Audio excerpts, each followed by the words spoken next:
So Alex, a fascinating session. Congratulations, that was really, really interesting. But so tell us, you were asked to name the biggest challenge facing business. What do you see as the biggest challenge facing business? The big challenge we face in Europe is how to reconcile globalization with democracy. We've seen a rise in populist nationalism across Europe, and we think of this often as a political challenge, but it's a challenge for business. Business depends on having liberal politics to safeguard its models.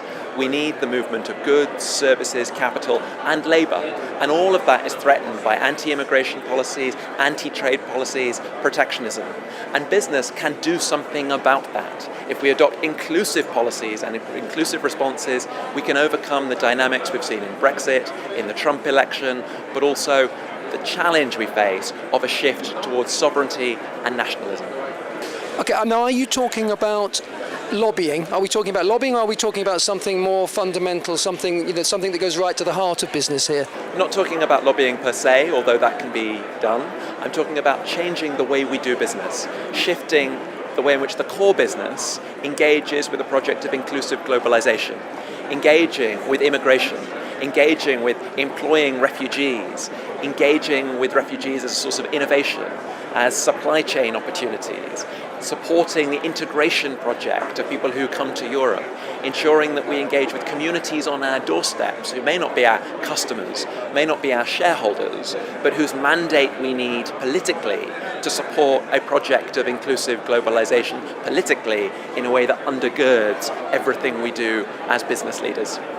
So we're not talking about this as we're talking about this being a core part of the business. This isn't just something that happens in the sort of corporate social responsibility department, something that's nice to do, it's nice to help these poor people. What you're saying is actually it should run all the way through the organisation. Social impact can't be siloed. It can't be in corporate social responsibility departments. It can't be in innovation offices. It has to be at boardroom level that we take seriously the project of inclusive globalization. It has to be that businesses are thinking about what they do, which is part of the for-profit motive of the business, that can connect to inclusive globalization, that can include people in our communities that may be marginalized, risk being left behind by globalization, and take them with us. Provide those people who we may not employ, we may not necessarily value as customers, but we have to take with the project of globalization and with the model of how we do business. Otherwise, they will vote for politicians who have a mandate to undermine the regulatory framework on which all our work is based.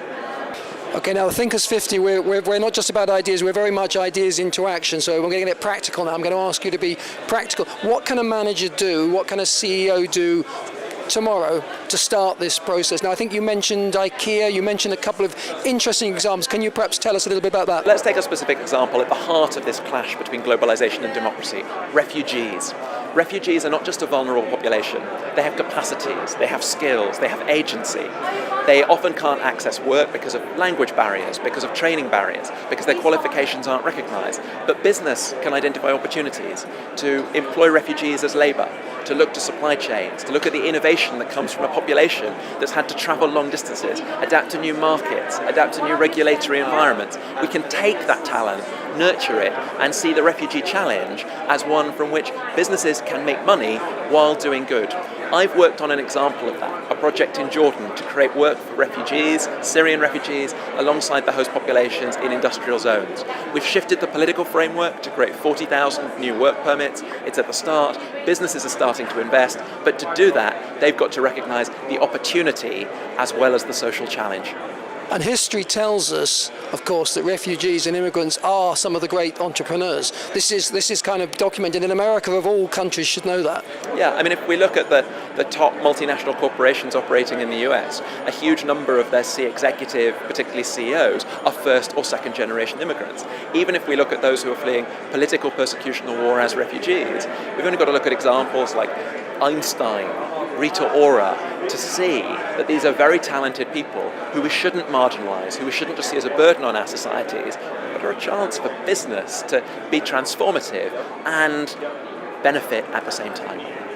So how are you enjoying your first visit to the European Business Forum? It's the first time we've had the forum, so how's the experience been for you? I'm really enjoying it. I see it as a great way of bringing together thinkers, particularly from the university sector, academics with ideas, but to get a platform to speak to business people who are implementing ideas, who are people of action, and to bring ideas together with practical action, I think can be very transformative when Europe needs it most.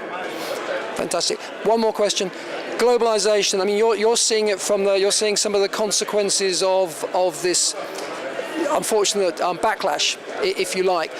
Do you see globalization ultimately as a force for good in the world, or does it do more harm than good?